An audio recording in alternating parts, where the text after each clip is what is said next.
for the housekeeping and introduction, Antoine. Without further ado, I'd really love to introduce our wonderful guest lecturers for today's class. So we have Mr. Steve Carrodus, the General Manager of View Hotel Sydney, and Ms. Marta Wheeldon, the Group Revenue Manager of View Hotels Group. So please, everyone, give them a virtual warm welcome. Thank you. Thank you. Hi guys, thanks for letting us be a part of your schoolwork and the new move into this new world of online training. So Marta and I are really excited to be a part of it all, and hopefully you'll get a good amount of information out of what we have to say. And like I said, if there's any questions at all you have, please shout out or send them through the chat portal there, and we'll do our best to answer them. So I'll go ahead and share our slide set with you now. So we are View Hotels. We've got 3 properties, Sydney, Melbourne and Brisbane. I'm based here. I'm the General Manager of the Sydney property, and Marta is our Group Revenue Manager, so she overlooks all 3 properties in her role. Jumping on to our second slide here. So just a quick snapshot. These images have been taken from the new branding that will be the new View Hotels. We're currently in the transition from our original Harbourview, Parkview and Riverview branding. And as of 2021, effectively, we'll be moving 100% into our new branding, which is View Hotels. So you will be able to see a lot of these images through the View Hotels Instagram page. So jump on there and have a look. The new design is pretty amazing, and the new product that we will have to share with the world as of 2021 across all 3 hotels is also very exciting for us all. There's quite an extensive refurbishment that we'll go into in the coming months across the 3 properties. So I will give you a quick rundown overview of my career and what I've done, and then I'll hand it over to Marta and she'll do the same. From there we'll go into a bit of a revenue chat and how Marta does the wonderful job that she does, and then towards the end of it we'll speak about budgeting, forecasting and end of month process, and give you guys a chance to throw out some questions if you wish. So this is me. My career originally started back in New Zealand. I was studying music actually, and working part-time as a porter in a hotel. And I did that for a few years, and then I had an opportunity to move to Nantucket Island in the US, where I stayed for 2 years and worked at the White Elephant Hotel over there as a guest service supervisor. So great experience to get out of New Zealand and hit the States and an island over there. After 2 years there, I moved to London and got into the boutique hotel world of London. My first role was at the Draycott Hotel, which is a 35-room townhouse. My uniform I wore every day was a full morning suit, so it was a very formal, very English led 5-star type property. So it was a 35-room townhouse. From there I moved in through 2 roles, res manager and through sales, and then into Blake's Hotel in South Kensington, which is again it's a 50-room boutique hotel, owned and designed by a very famous lady called Anuska Hempel. From there I went to Sanctum Hotels, 2 again smaller hotels as a cluster GM, to another group called Living Rooms. So through my London days, I always stayed in the small boutique hotel world, that high-end luxury side of it, as opposed to being outside in the larger, more brand-led properties, which I'm in now. After 11 years in London, I then jumped back down here to Sydney and joined the Mirabelle Group, so very well known for their food and beverage. They also have a small hotel and a few other hotels that are pubs with accommodation around the city. So I looked after that for 2 years, and a couple of restaurants and a bar before joining the TFE Hotels Group, which I'm sure you're all very, very familiar with. I was the GM, opening GM of the new Vibe in Rushcutters Bay for 3 years, and at the start of this year I was fortunate enough to land this job as the GM at View Sydney. So the exciting part about this role is we will move it from the Harbourview Hotel, which it currently is, and move it across into the View Hotel with the new branding and the new guest experience that we've got to go with it. Second page here, I've got just a couple of images of the hotels that I've worked in, so you can really understand that shift that I've had from that boutique hotel world through into the brand-led type properties like Vide and View. So the white elephant in the top left-hand corner there is a 54-room property, harbourside property on Nantucket Island with 11 cottages. It was part of a group of hotels that were owned by the owner of the Boston Red Sox at the time. Top right, Blake's Hotel in London, so very fashion design led. Anuska Hempel, who was the owner and designer of the hotel, she was very famous over that part of the world for her design, her interior architecture. She also had a dress range, and once upon a time was a Bond girl, apparently. Living rooms, bottom left-hand side, we had 4 properties. They were a mix of hotel-style property where you could let the rooms for a single night, through to a short-let license where you had a minimum 7 14-day stay on them. So they were all apartments, but again high-end, where we would convert townhouses into multiple apartments. And then the bottom right there is our very well-known Vibe Hotel here in Rushcutters in Sydney.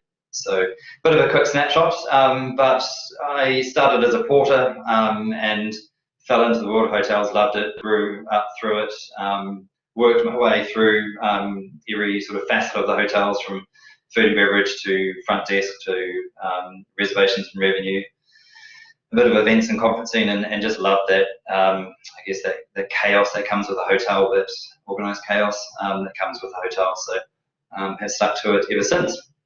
So that is a quick snapshot of me. The next slide here is a quick day in the life of what I do in a hotel, and I wanted to put this together and give it a bit of structure to show you how I manage my day. So I manage my day through good daily habits, and I find if you do form good daily habits, you set yourself up well to be prepared, to be knowledgeable, and to be confident in managing your business. I do this by structuring the business and how I lead the business into 3 areas: the people, the product, and the performance. So the people being the guests and our team. They are what make up every corner of the hotel. So as part of my daily habit, I'll come in the morning, I'll ensure I read reviews, engage and connect with both guests and the team, show good face, show presence and visibility across the hotel. And show a really good energy to everybody that's inside the hotel. Your team does definitely feed off the energy that you put out there, and the people are what make hospitality what it is. Looking at guest reviews, so looking at Revenate and understanding what our guests are saying about us, looking at and speaking to the team and really asking them good questions about how are you and what have you experienced, to really understand what it is they're going through, and if it's they're having a tough day or a great day, or how you can step in there and be a support and a good leader to them. The next part is based around the product. So the product being the more tangible side of the hotel, so how it looks and feels and smells. Doing a walk around the hotel in the morning, whilst I'm connecting with the team, I'm looking at the hotel and making sure the music is on and the lights are right and it smells good and the temperature's correct. Looking at the quality of the property, what we're doing well at the time, and what we can improve on. Taking notes, mental notes throughout that walk, so that I can share it with the team in those morning meetings and throughout the day. Constantly looking to see where we can improve, but being very, very mindful of what we do well and how we can improve on our service and our product offering to our guests.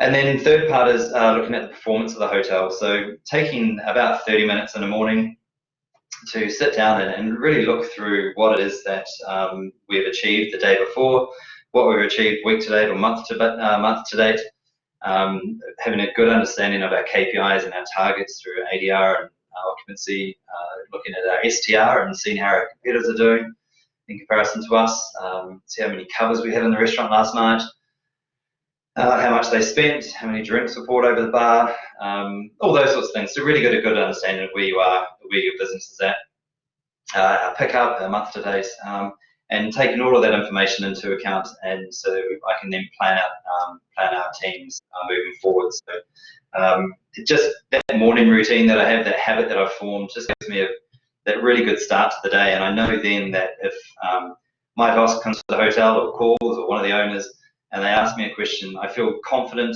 I'm knowledgeable, and I'm prepared to have that conversation with them to feed back to them the information that they need. And it allows me to actually then relax into the hotel and just enjoy my day, knowing that I understand who's in front of me, what's happened behind me, and what I've got ahead of me. So those areas above the hotel performance to me is absolutely the entirety of our hotel for me is locked into those 3 areas: the people, the product, and the performance.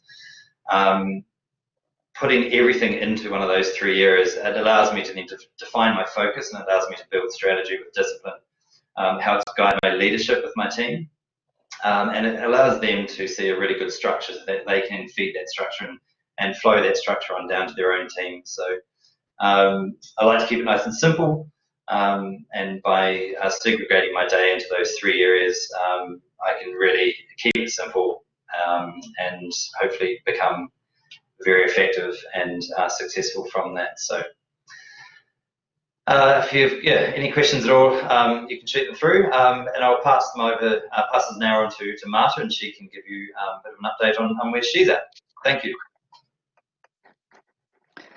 Thanks, Steve. So hi, everyone. My name is Marta, and well, I am the Group Revenue Manager at Vue.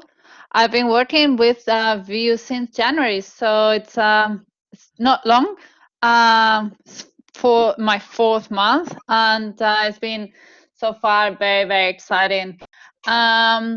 Well, about me, thanks for having me again. I think it was last year or 2 years ago when Antoine invited me to the class, and I was in person in a lecture myself. So it's great to be back with the students. So thanks for inviting me.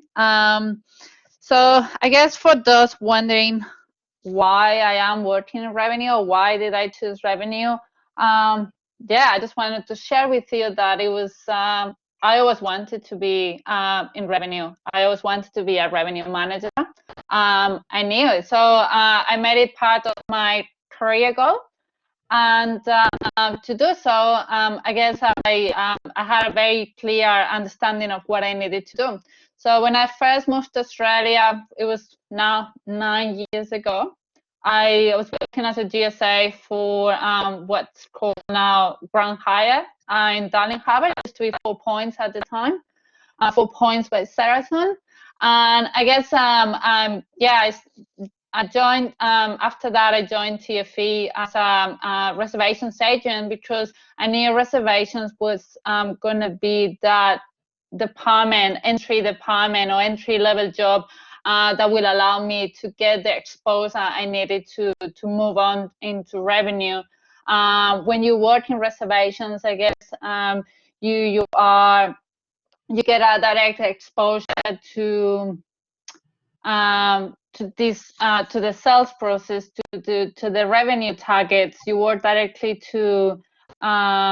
with revenue, and you sort of get the real understanding of the distribution channels and the process, and of course the most important, the exposure to the revenue targets, because at the end of the day, most of the departments are working together towards that goal, the revenue target. So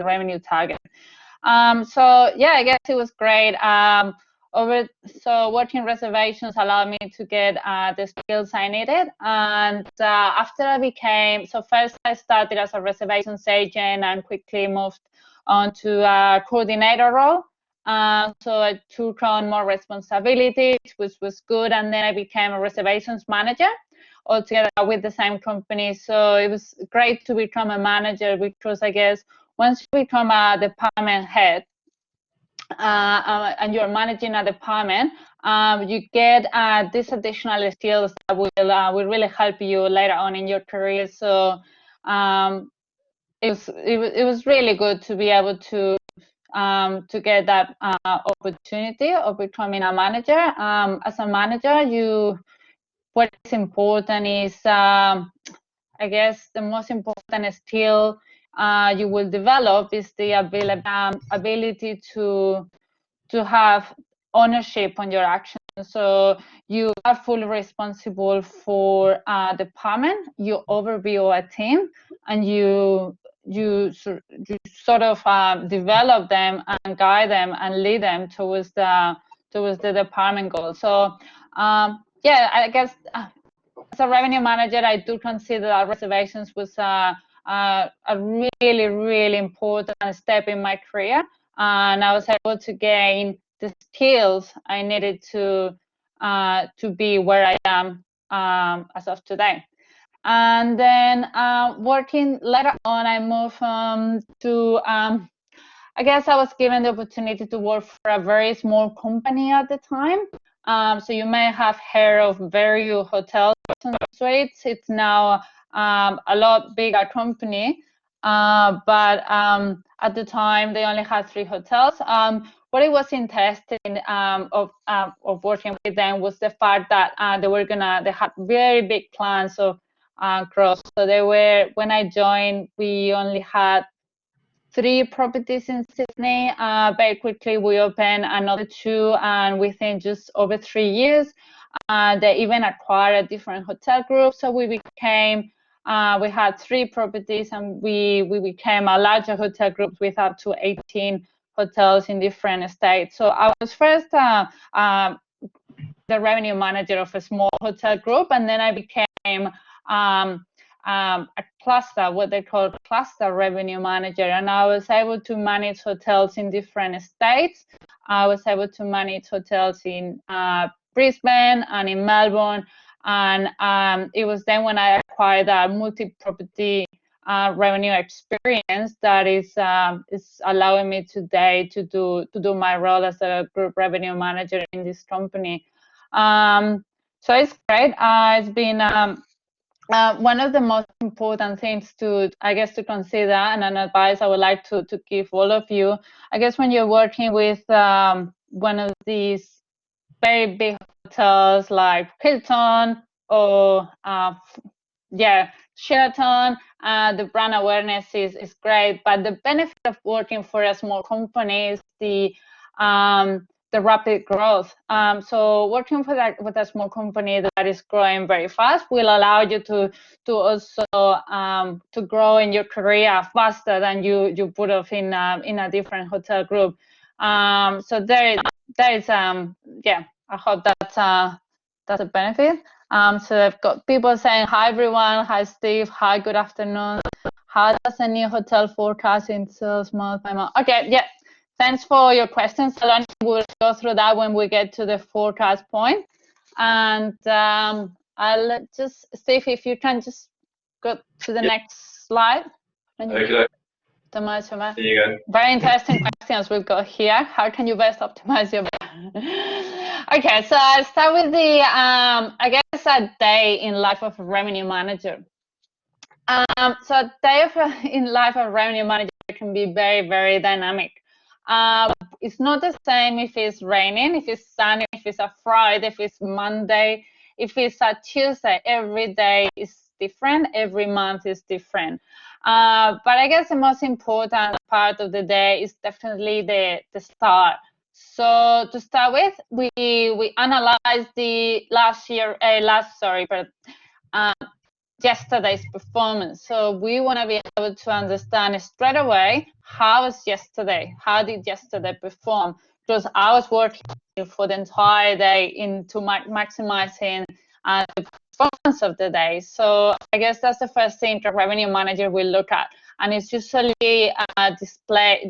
displays on a report called Flash report. And then the second most important thing will be to look at your pickup. And I put here this image in the presentation. I don't know if it's very clear, but it will show you exactly how many rooms you pick up per day for the next month, or even for the next 3 months, or even for the next 12 months. What is important is to be able to understand what is new in your business. So how much business do you have at the moment versus yesterday, and what are the days where you are where it seems like you are getting more reservations than others? Is it the Saturday? Have you got 3 reservations versus Sunday, because that's the indication, the first indication that will tell you that something is happening with your pricing. That probably will tell you you need to increase your pricing, and that's how you're going to start optimizing your rates. Have you checked your speaker settings? Let me just see the questions. Unfortunately, I'm not listening to the voice of the speaker. Can everyone hear me? Try for... Oh, okay. Yeah, so it was, yeah. Okay.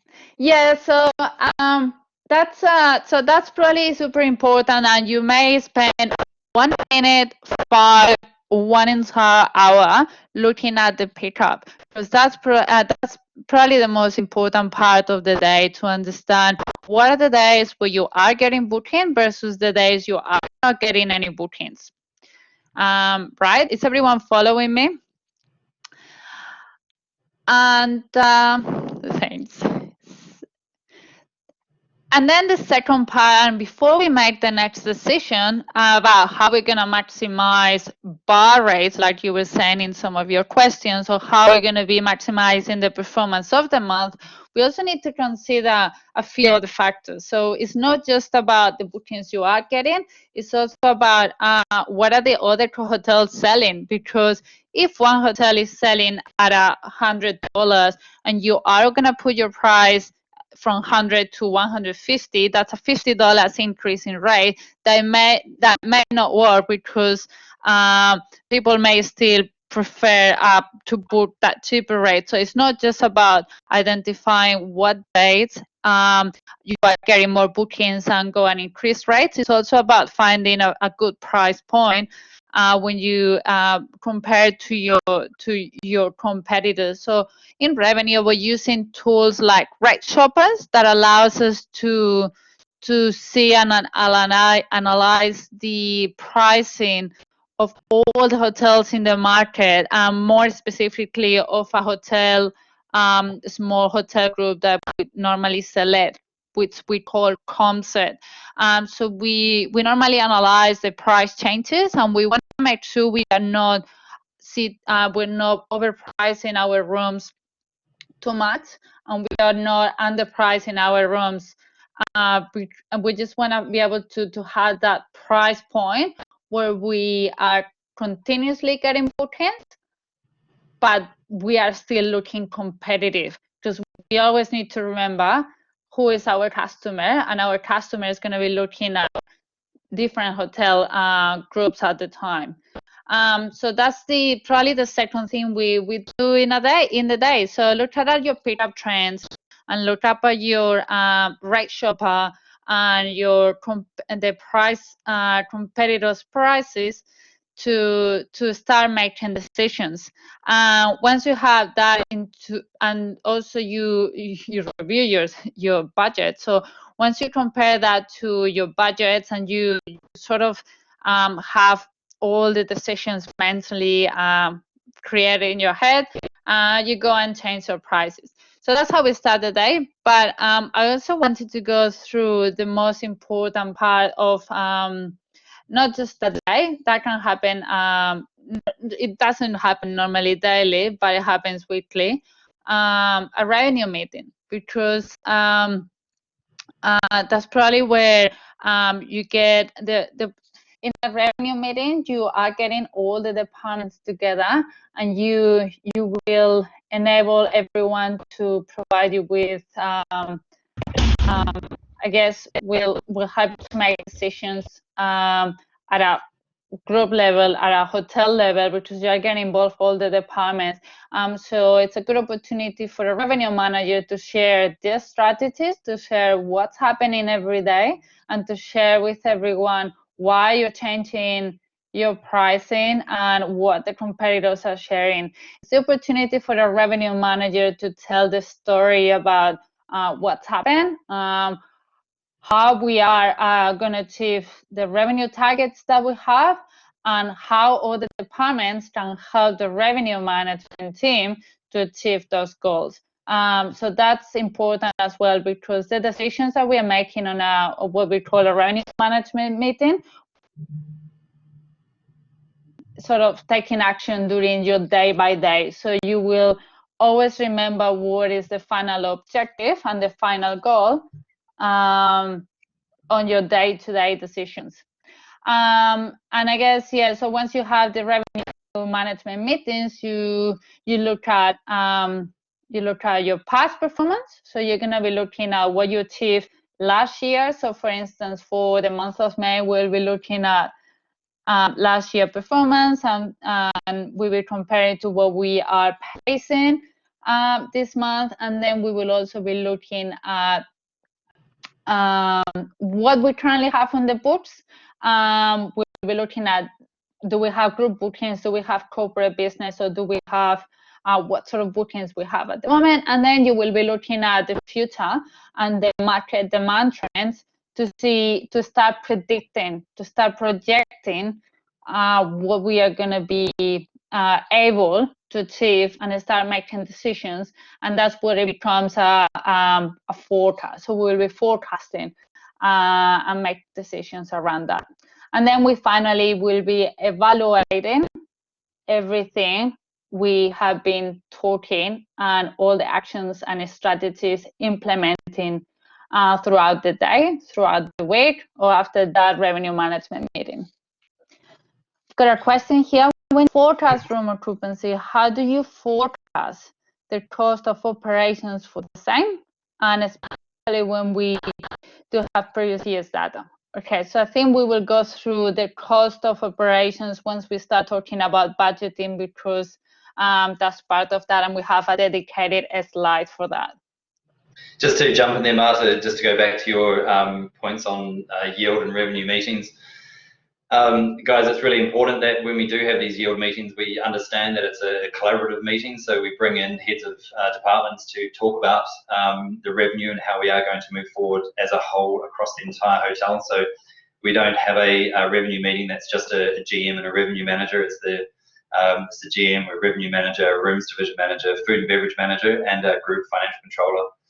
So we all come together, and we, and director of sales, most importantly there. So we come together and look at data that Marta will deliver to us. So she'll be out there shopping the market online and really understanding it from a black and white point of view, that the dollars and the cents and the rate growth and the RevPAR growth or decline, and how that's actually feeding through into the business. We discuss that. We find loopholes. We find gaps that we need to fill. We discuss that with our sales team. They can then talk about what's actually on a more emotive side, what's happening out there in the market. And so we have this real collaborative conversation. We put strategies and plans in place from that meeting, and then we all go off and do our own thing, and then come back the following week and rediscuss. So it's that yield meeting that we have on a weekly basis is it's important that we all bring back the information to that meeting that we need to. Marta is very, very good at hunting down that information and digging in through the GDS and market intelligence, through just different online reporting, OTA Insight and STR Global, and those sorts of portals that we have.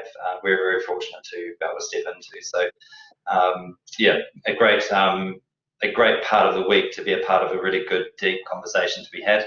That it really is the driver of how we operate the business moving forward. Thanks, Marta. Thanks, Steve. I think I've just got a next slide. Yeah, I just wanted to share with all of you how it's not very clear, but how a rate shopper looks like. If you look at the top image, you can see different lines. That will be, each of the lines is a hotel price. And the graph shows the period of 30 days. So you can see there how the hotels are changing prices. And let's just say we are the blue one. You can compare how your pricing is looking versus the other ones over the period of 30 days. And then see if your changes are in line with the competitors, meaning, has your competitor increased the price, and am I increasing the price so I can maintain that price point that remains makes me competitive. So it's a really, really great tool, and we kind of spend hours and hours, as you can imagine, with the 365 days a year. So it could be hours getting lost in data and exciting information, and then you can see the same by date of the month. There's a lot of functionalities thanks to technology. So it's all about analyzing, and the more time you have to analyze and to get that information, that to create a story, that's exactly what makes this job very, very exciting. The amount of information you have, and yeah, so exciting. Okay, so I think we can go That's to the one of next the one.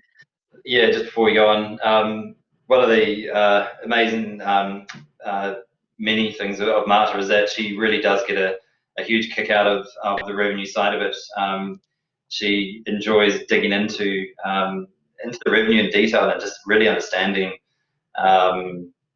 what's out there and how we are doing versus the competitor set, and using these tools. We currently work with TravelClick, and TravelClick's got some really great products within it that allow us to really understand the market and agencies and companies and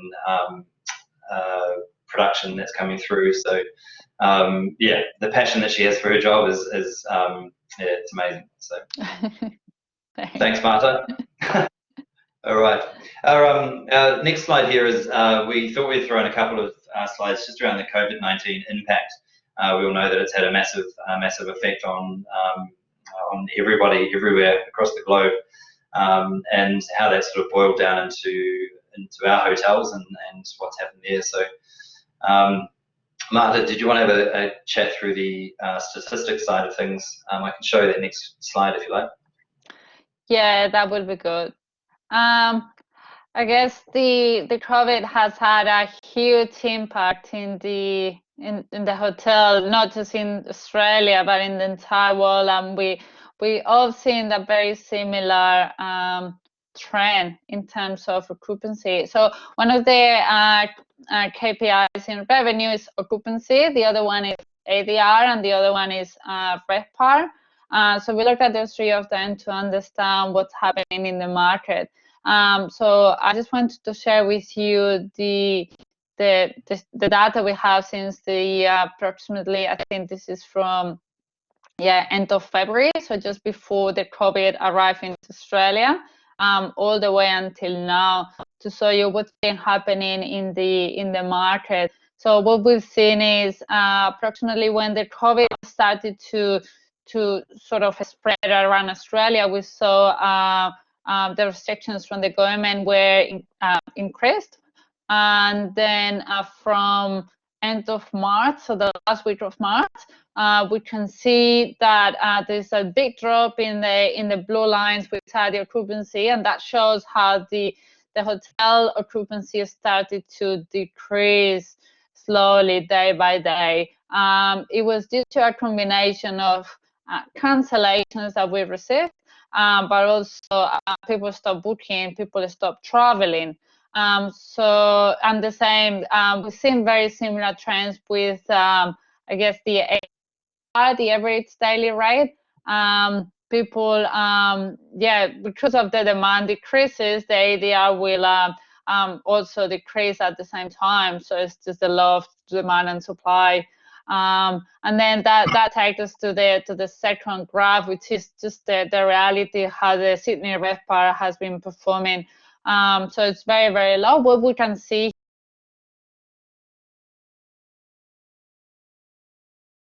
30%, and this is mainly because a lot of the properties in Sydney were able to start accommodating all the government health workers. So they took advantage of that demand, and they shifted the business, and they became just hotels, quarantine hotels, and that's the only demand that we've been having in Sydney until now. We're now starting to see a few bookings coming through. Yeah, so it's I thought it would be interesting for you to see and it's very similar in Melbourne, in Sydney, in Brisbane, or even in the rest of the world. That's what we've seen with COVID. Yeah, and so it is definitely our hotel has seen the exact same trend flow through. We did see a little bit of an increase.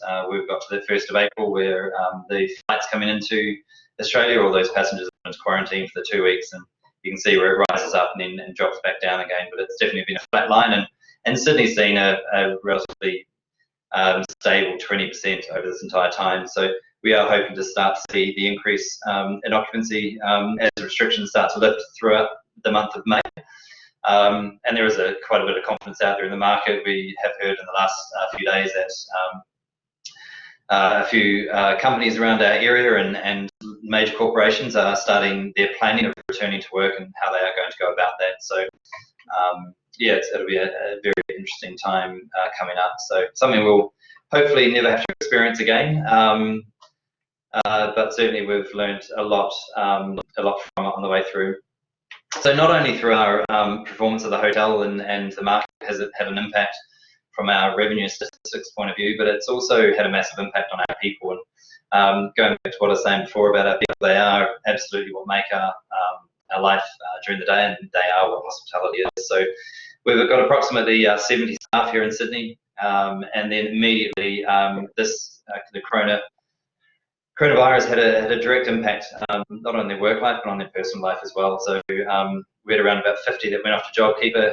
We retained about 50 on the team, and the remainder we ensured that they were looked after on Job Seeker where they were eligible. So there was a huge need for empathy, and we had to really turn our focus and thoughts around from being a numbers-driven property and really focusing on trying not to lose too much money to really trying to understand and know what it's like for the rest of the team to support them through this pretty challenging period of time. You guys are all going through a very similar thing. You've had to adapt and change and make the most of what you possibly can. And you know, you've all talking to Sheridan and Antoine earlier on, everyone's doing these online lectures now, and it's become really successful. So we are very adaptable people. So yeah, Steve, we have a question for you. Oh, yeah. I read it here. What are the new strategies implemented by hotels for this COVID-19 to make sure that the guests are safe in hotels? Yeah, sure. There's been a lot of strategies. So we have our housekeeping team is outsourced. So they were the outsourced company called AHS. They were very thorough in the way that they changed their processes and their cleaning style within the hotel. Because we had such a sharp drop in occupancy, we had to turn the way we cleaned at speed, how we would normally clean at speed, and to turn rooms around quickly into very, very thorough cleaning. So there were processes put in place by AHS as a company. We also put in processes through the front desk. So when a guest checked in, they were asked to fill out a questionnaire so we knew where they'd come from, what the reason for travelling was. We were very cautious on understanding who was coming to stay in the hotel and ensuring that we had good distances between them and they had good distance between us. The social distancing was all adhered to. The restaurant bar was closed very quickly, so we had to convert our room service menus to ensure that our guests in-house were happy with the food and drinks offering that we had. So yeah, there were a number of strategies that we put in place throughout the hotel, from that guest experience arrival to ensure they were looked after through to how their rooms were cleaned. We were not one of the hotels that took on quarantine guests, but we have had a large number of friends and family come and stay with us who's in their families were doctors or nurses that they wanted to make sure that they were isolated from whilst they were working in the hospital. So yeah, we found we became not a quarantine hotel, or not a health worker hotel. We were almost that second layer of a support hotel to the supporters of those people in quarantine and health workers. So good question. Mm-hmm. Yeah. I can hear notifications coming from that. Okay.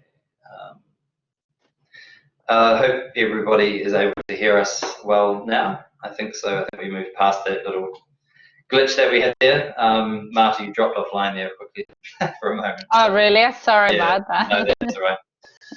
All good. All right, so we'll move on to the next slide we've got here is around our recovery plan, and this is we've actually had some really good fun around how we can think outside the box and how we can look to the future and try something different that hasn't been done before. We going back to Marta's point earlier on, we're working for a smaller company. The ability to be very, very agile and try things new is much easier to you when you're in a small group, and particularly in a hotel group of this size of 3 hotels. We're very close with the owner, and we can try what we want to try, and if it works, it works. If it doesn't, then we learn from why it didn't, and we move on to the next. So our recovery plan really is staying up to date and review market demands and trends. So again, just going out and gathering as much information as we can, and bringing it back into our hotel and converting it into the knowledge on us, and then making good informed decisions from there. So utilising the likes of STR reports and their forums that they put out weekly, talking to our own network, so talking to our own colleagues and friends that are in the industry and understanding what they're doing and how they're looking to the future. We look at other hotel groups, and whilst we're a small group, we look to these larger groups for somewhat of a bit of a guide on how they're moving forward.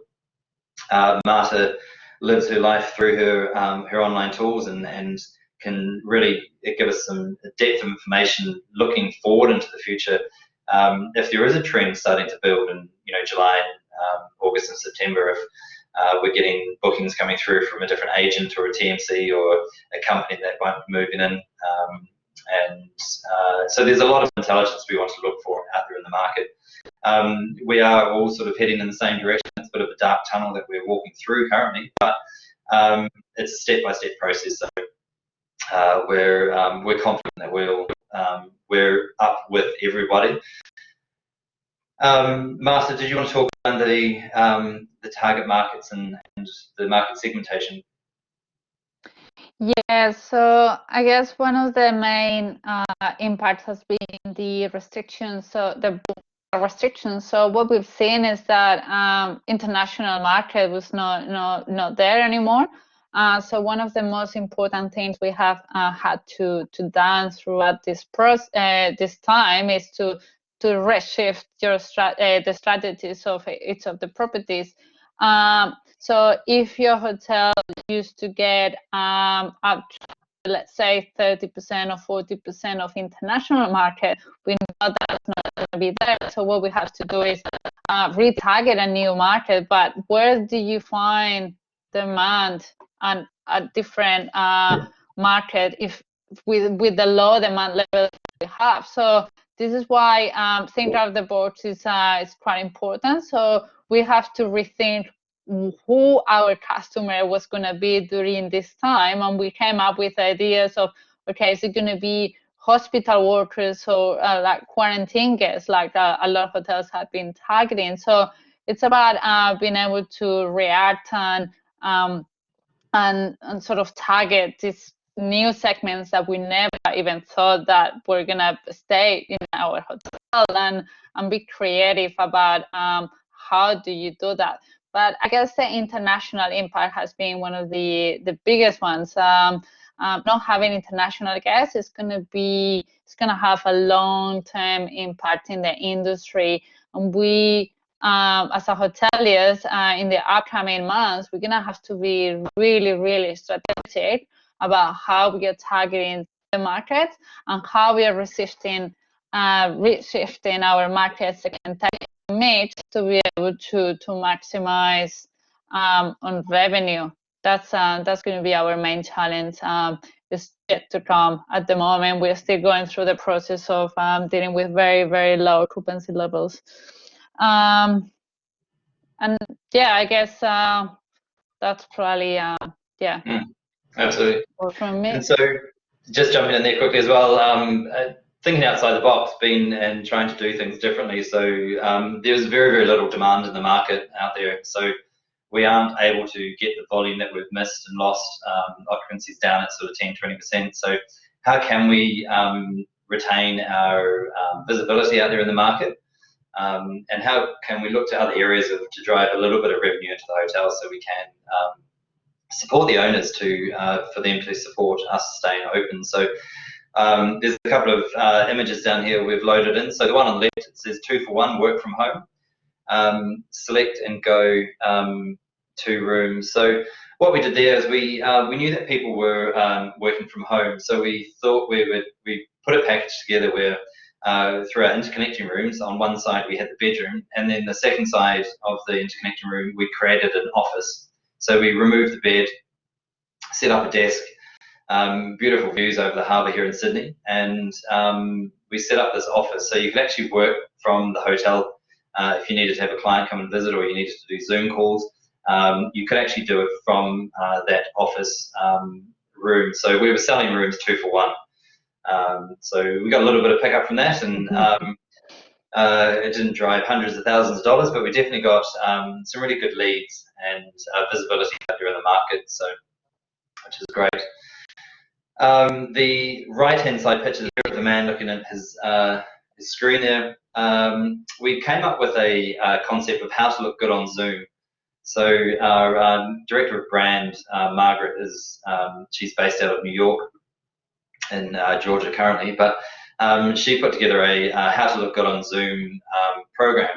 So when if people were staying in the hotel, they could follow the guidelines, and we've set them up with reflectors and lighting in the room so that we could show them to be the best that they possibly can whilst on Zoom. Everyone wants to look good, don't they? And then the one in the middle is V Pantry. So from a food and beverage point of view, we decided to launch an online grocery and meal delivery service. So V Pantry, meaning View Pantry, it's a food and grocery store that emanated from our kitchen here at View Sydney. So we are currently in delivery of grocery packs and vegetable packs, fruit packs, and also ready-made meals to be delivered out to the postcodes right adjacent to where the hotel is. So again, having to be very dynamic and agile in our business, and look to other areas to create interest and potentially drive revenue. So they were just 3 ideas that we came up with throughout the time, since the big corporate market, the inbound market, and all these larger ones have dropped away. So great. Anton, thank you for sharing. Steve, were you providing the Looking Good on Zoom service complimentary, or was there a fee associated? No, 100% complimentary. So you could just actually jump online onto our journal or blog on our website and read the information there. It was purely based on information sharing, and again, we wanted to stay visible in the market and not sort of disappear whilst the corona is all around. So the coronavirus is around. So yeah, a free service that we're offering here in the hotel. Okay, so are there any questions around the COVID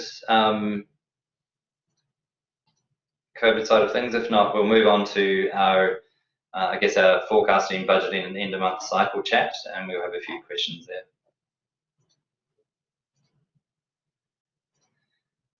So the next 3 slides are around our end of month, our budgeting, and our forecasting. So the slide here gives you our end of month schedule.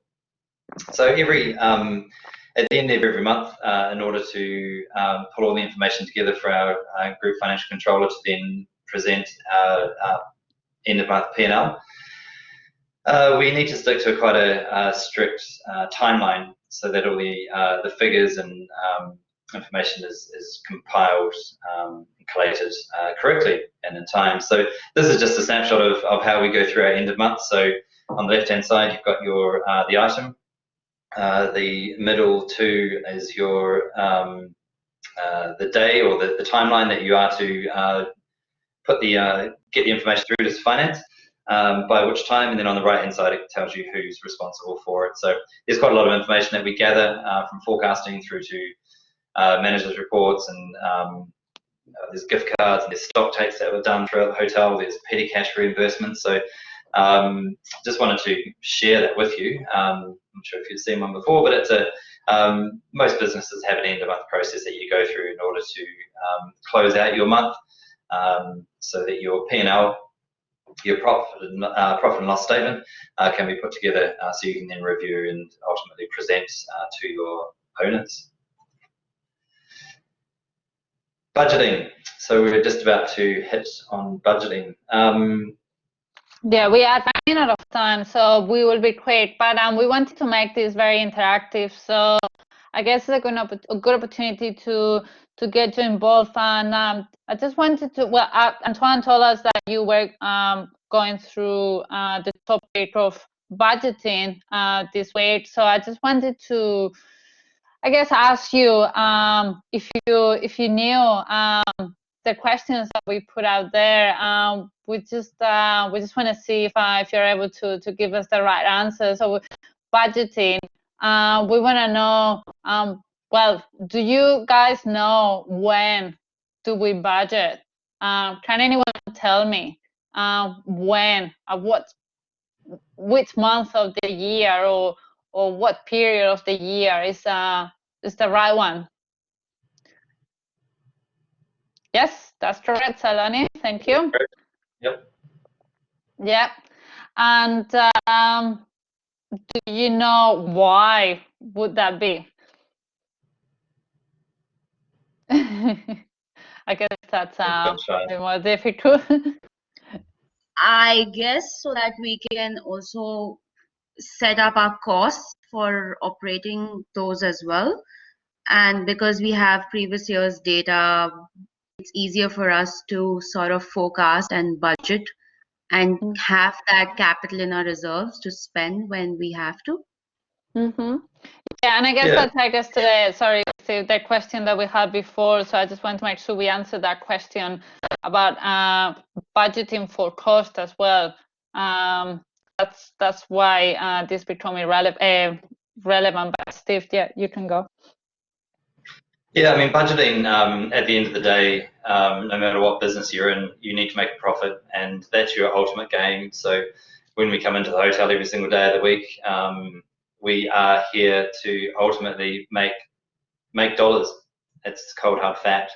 So we want to have a great guest experience, and we want to ensure that the team is happy. At the end of the day, the end result, our target for everything that we do during the day is to make money. So we want to be able to put together a budget. It's a fixed forecast, really, a budget looking to the future that is then presented to the owners. They can use that however they need to, whether they've got investment or however your structure of ownership works. But you need to have a basis to start with, and you want to be competitive in the market because you want to make money. You want to be wise in your business strategies and plans because you want to make money. So it's it is that cold hard fact about a business. We do want to talk about the niceties and the fluff and the the emotion and the guest experience and the team culture, and all of that goes towards one thing. Ultimately, it's making the hotel money. So that's why we budget. We want to be knowledgeable. We want to plan well. And if you are planned and you look ahead and you have got the right data and the right information together, both from a revenue point of view and an expense point of view, then you will set yourself up to be successful. Yeah, so we want to make sure we set the right target so we can maximize demand and minimize cost throughout the year. So once the budget is ready, it's presented to the owners for final approval, and then we've got a goal to go towards throughout the year. And we'll be quick because we're running out of time again. But does anyone know how we budget? And I guess this is more about how we, if you're budgeting for a year, what sort of metrics or steps do you are necessary? Can anyone tell me? Just trying ideas. No. So there, depending on the company, there are different ways that you can budget. But typically, when you've got a hotel that's been operating for a number of years, you can look back 2 or 3 years, and you can look at trend, both from a revenue point of view and also from an expense point of view. And then you look to the future and through market intelligence. So, like we've talked about with Marta there, but also through industry reports and through different industry bodies also will be able to give us information around it. So and then you'll be in discussion with your owners to find out what their expectation is of the growth of the business or the decline should the market be driving that. So we put all of that information together, and it could be through some kind of a software platform, it could be an old school Excel type spreadsheet, but it's very much experience-based, it's history-based, it's looking to the future, it's gathering all this information together and making really good, knowledgeable decisions, putting them down on paper. Your revenue then filters through all of your expenses and pops out the bottom line there, having hopefully a good profit that you can then hand over to your owners. So. Yeah, we've got a question here. It's a good question, actually. What will the hotel do if budgeting is already being made, but the hotel has to make new strategies according to the new environment? So that's exactly what we're going through. So it's the environment has changed. So what we do is what we call forecast or reforecast. So we constantly evaluate the performance and the projections for the future. So if we are not able to achieve budget, we need to sort of reforecast and communicate to the owners what the new results are going to be. So that's an ongoing exercise that we do, usually on a monthly basis, and it's part of the forecast meetings and discussions that we have every month. And in terms of how as well, yeah, we would love to do it by day, but it's done on a monthly basis. That's why we operate by month. So every month is a new period for us, and we usually we cover the entire financial year. And it's just quickly we're almost there. So just who? So I'd let Steve answer the question. Who creates the budget? So ultimately, the budget normally comes down to the GM, who's that has the final delivery across to owners or a group financial controller, or however your structure really operates. But the creation of the budget, again, is a very collaborative approach when you're talking about F&B revenue and expenses. So you want to go and sit down with your food and beverage manager and your executive chef and really talk through it. And you want to get their buy-in, because ultimately they're the ones that are going to deliver the numbers to you. From a revenue point of view, revenue management and rooms to management, reservations managers, all get together, and it's very much, again, it's that collaborative approach where we need the director of sales to be involved, and so we get their industry insight as well. So we get all of this information together, and we put all the figures into the spreadsheets, and we then will deliver to the owners a final budget. They will then sign it off or ask you to tweak it. They might ask you for a higher RevPAR improvement year on year, or they might be happy with what you've delivered. So it's a bit of a collaborative approach there. So we'll move on to the next slide, which is our forecasting slide, which is where we sort of touched on before. Marta was talking about there. So I'll quickly just run through this. It's now 2 o'clock. I won't keep it too much longer. So from a forecasting point of view, we do it in a couple of ways. On a revenue point, Marta does that once a week, but from an overall forecast, we will do that once a month. That will be a total revenue and all expenses. Thank you, Antoine. I need to run. Why do we forecast? So going back to the question we had before about what if things change, how do we change the budget? Well, this is how we change the budget. We change it through a forecast. So the budget written as a 12 months, it's your starting block. It's how you forecast your 12 months to be.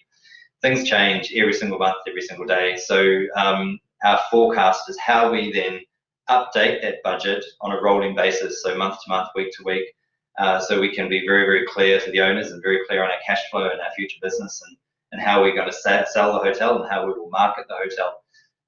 So that's why we have to forecast at such regular intervals. When you're in a market like Sydney, and particularly in a market like if you're in the Sydney CBD, the fight for rate in those areas is very tough and very, very competitive. So you'll have hotels that might be adjusting rates a number of times a day. They might be, and Marta certainly knows this better than anybody, looking at every single day in the future for a period of potentially up to 3 months and just seeing what pickup has been on those individual dates. So, and really pushing to get as much as you can out of those specific spots. So the forecast will change, the pickup will change, trends in travel will start to change. You might get a large group that books in or cancels. The ICC might get a large conference in that might drive more business into the market. So you constantly have to be looking at your business on a day-to-day basis to understand what's coming up, so that you can reforecast it on a revenue point of view often. And in exactly the same way with your expenses, you need to be able to forecast effectively for your expense lines. Through your food and beverage costs, you might have an increase in cost through fruit and veg, so you want to make sure that that's not going to have a detrimental impact to your food costs. You might be selling a dish that's got a low profit line on it, and if your fruit and veg price goes up, it might actually swallow up a big chunk of that profit. So yeah, there's a lot of factors that we want to ensure that we're looking at into the future all the time. Marta, how do you forecast your revenue? Yeah, so forecasting, it's always done by segment. That's the most important part of the forecast. So what we do is we analyze all of the segments that we're working with. It can be groups, it can be negotiated rates, it can be transient rates, public rates, and what we do is try to see if we can sort of increase the revenue through any of these channels or targeted markets. So like I said before, if we know that international travel is going to be down, we're probably going to forecast our transient business, leisure business to go down as well. So when we see a trend like that, what we do is try to forecast what else can we do. So it's actually a good opportunity for revenue to come up with new strategies, because it's about replacing the business that you thought you were going to get, but you're not going to get for a particular reason. So you sort of forecast another segment to increase. So if leisure is down, let's just say, okay, can we increase revenue from our business corporate rates? Can we put out a special, or can we do something, or can we acquire new business to make sure at the end of the day we are achieving the revenue levels that we want? So we look at by segment, and we also look at, important is to look at by day, because like I say, a Monday is not the same as Saturday. So the kind of people staying on a Saturday with you is not going to be the same as the people that stay on a Tuesday. A Tuesday can be a very corporate day. So we try to see how can we maximize performance by day of the week. And this is why we also do it by day. So we have huge templates that allows us to forecast and to predict the number of room nights and the rate we're going to get from every single segment every day of the year. So it's all very in detail, and it's really, really hard to project, but it's definitely a very important exercise that we have to go through in order to ensure and guarantee that we are maximizing the revenue opportunities, so the GM doesn't have to look at reducing cost. Because yeah, if you don't increase your revenue, the second, unfortunately, the cost will have to be reduced in order to achieve budget. So yeah, that's how we do it normally. Do you anyone has any questions about this, about forecasting revenue channels? I don't know if you have seen a forecast template before, or you know what I'm talking about. If not, you will probably see it throughout the course. at some point, but so we're just to give you a bit of insight, we're in our third week of teaching. Okay. So we haven't gone through everything, but sorry. at the same, no, because at the same time the students are actually managing their own virtual hotels because we are having a simulation. So Yeah. since last week, the students have been started to make decisions to run their hotels. And by now, they should have learned that forecasting is a key part of what they need to do to, well, make those decisions. Yeah, it definitely is. It's a huge part of the business, and it really shows you as if you can forecast accurately. So you forecast a figure, and then when your actual results come through at the end of the month, you're close to that figure. Then it shows that you've got a good understanding of your business and a good understanding of the market, and you can pull those two together and have a successful finish. So a lot of companies will actually give their management team KPIs or targets around the accuracy of their forecasting, and it's usually within sort of a plus minus 3% mark, particularly on revenue.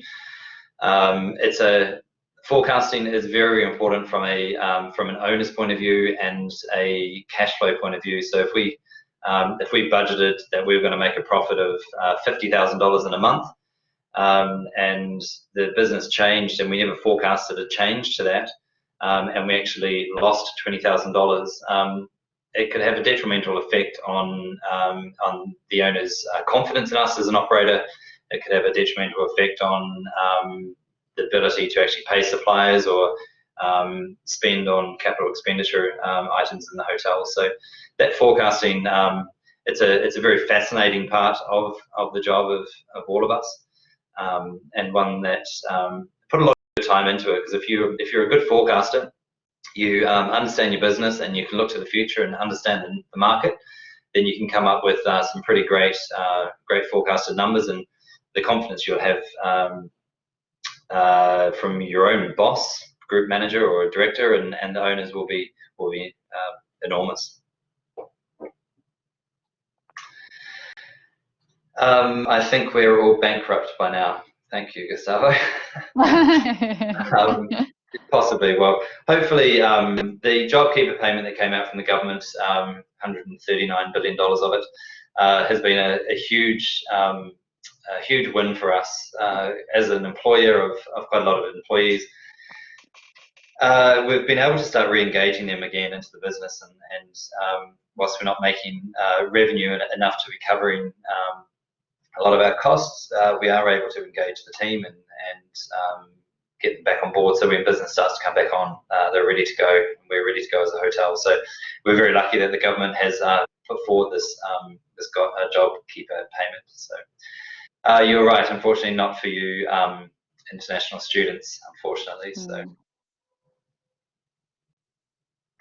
your virtual hotel is bankrupt. Okay. Indeed. So this is how they learn. Yeah, it's an amazing thing that you've got there. I'd love to. It would be great to actually have a virtual hotel to run alongside an actual hotel, and we could almost model the decisions that we make, put them through the model first, and see if they've come out the other end successfully, and then go ahead and do it. I'm sure you can actually do that. Yeah, you possibly could actually. It might be something fun to do. I'm just going to quickly run back over the questions just to make sure we've covered everything. How does New Hotel forecast sales month by month? We touched on that. We forecast revenue sales by market segment. So we will look at all of our individual market segments, whether it be corporate, leisure, inbound, local, although with its discounts and promotions. Some hotels will have air crew and a whole range of different market segments. So we break our forecasting down into those. We then work out how many room nights we expect to get from them.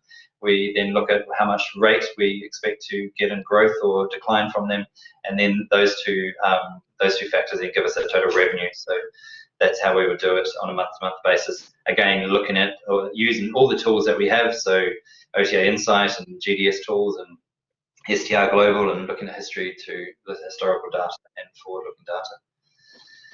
What is the best way to achieve maximum optimization through distribution channels? You have somebody like Marta. I will probably say on this that I guess you need to look at the cost by channel. So when we're looking at the online travel agents, it costs us 15% of what we make to sell a room through this channel. So we probably want to analyze what the cost is by channel and identify what are the cheapest channels. And the cheapest ones are always going to be the direct channel. So your team taking a phone call because your team is already there, your team replying an email, someone going on the website and making a booking because they are free for us. So we look at, the cost by channel. Great, thank you. The next one, how can you manage to balance? How can you manage to balance between having a good occupancy and maintain a reasonable rate to maximize profit? That's a revenue question, Mark. What was the question again? So occupancy. So Max, I guess we don't know. This is why we have a job in revenue, because it's very hard to achieve that point where we are getting that higher, because we look at RevPAR to understand how these metrics are looking, what are the metrics are giving us on a combined manner. So we look at RevPAR, which it's a revenue per available room, to understand the combination of both. So how many occupied rooms do I need versus the average daily rate that I'm selling to achieve higher performance? I guess all the properties, you benchmark your RevPAR to other hotels to be able to see, to compare what are the exact occupancy levels you really want to achieve that, to maximize profit.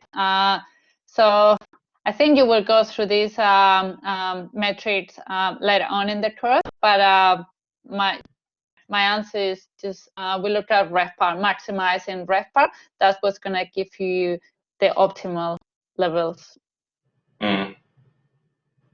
Great. So I think that was all. Are there any other questions? If there's any other questions at all, please fire them through now, or feel free to jump on and speak and say the questions to us, or ask the questions out. I think we've got them all covered there now. So I hope that's given you all a bit of an insight into the world of View Hotels. We are we're very honoured to be a part of your course, and you've chosen an amazing industry to come into. We all love hotels, and which is why we're still doing what we do. And you get a really good opportunity to be part of a really dynamic industry and business where things are changing and evolving all the time. You've got a lot of people management. There's a lot of you can go through design. You've got all the different departments you can go through and specialize in. So it's it's so diverse. You can really choose an avenue and really stick to it and make something of it. So food and beverage in hotels now is something to really be aware of and really understand just how dynamic it is becoming, and the world of hotels is moving from what was a brand-led industry to very much a guest experience-led. So you can have the best brand in the world, but if the guest doesn't have a good time, then they're not going to come back and stay with you. So it's all about the guest experience. So if there's any questions, please pop them through. Otherwise, we might wrap it up. Let's say in our case, Joseph. So say on our case, a losing hotel, which aspect should you consider first in forecasting and planning to rev up revenues? So in our case, a losing hotel. So you've he's talking about his simulation as well. Yes. Yeah. So you're on your virtual hotel is losing revenue. So which you consider first forecasting and planning to rev up the revenue. So you really need to look into competitors and to see if they're are you performing with the competitive set, or are you performing behind them or ahead of them.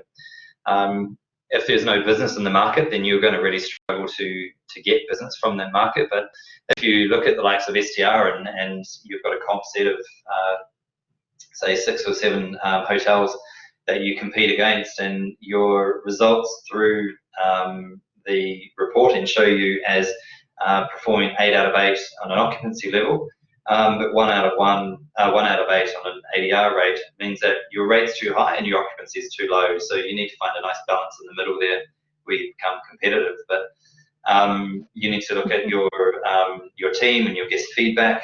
You need to look into all these areas of your hotel and really understand why is your business drying up, and make good, hard decisions from that information. Look at your statistics. Don't guess. Don't have an opinion. Make good judgment calls through good intelligence. That's the best best advice I could probably give in that sense. Marta, is there anything else you'd add to that one? No, I guess, yeah, you probably need to understand if you review your segmentation and see if you are targeting all the segments. Is there an opportunity to increase the corporate business in your hotel, the group business? Can you win a group booking that allows you to build a base to work with it? What are the segments that you are not working with? And see if there is an opportunity to increase revenue through a new targeted market. Yeah, that's if you are looking at just rooms revenue. Yeah, no, that's a good point. Okay. Steve and Marta, if you're interested, I can actually share the current result of the simulation to give a bit of bones on that. But only if you're interested. I'm going to do that with the students anyway. It's just that right now we have both of you. So if you have things to do, by all means, it's time to go. But if you're interested, I can share the screen and show the result of the students. Yeah, go for it. Yeah. Okay. Well, in that case, I'm going to. I think what we're going to do is finish the recording here, because that was part of the recorded version that we'll share with the other campus. And then I'll stop the sharing screen and I'll share my screen with the result of the students. Okay, great.